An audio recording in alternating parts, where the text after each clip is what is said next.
Hello, I'm Brett, and today we're going to find out where we can find the container code for Google Tag Manager. So go ahead and log into your Google Tag Manager account at tagmanager.google.com. You'll see your list of different container names that you've already created. Click on the one that you would like to actually get the code for. It'll ask you for a workspace. You can just say the default workspace is fine.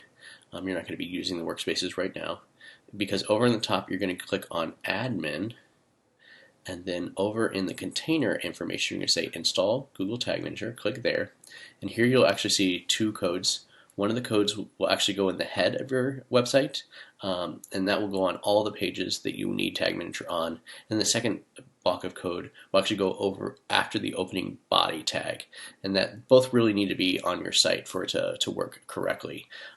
If you're sending this to a developer, you might want to send this link to this quick start guide at the bottom, and that will help them if they have any questions about how to install it. So thank you very much, and don't forget to subscribe to our channel to learn more about Google Analytics, Google Tag Manager, and Data Studio.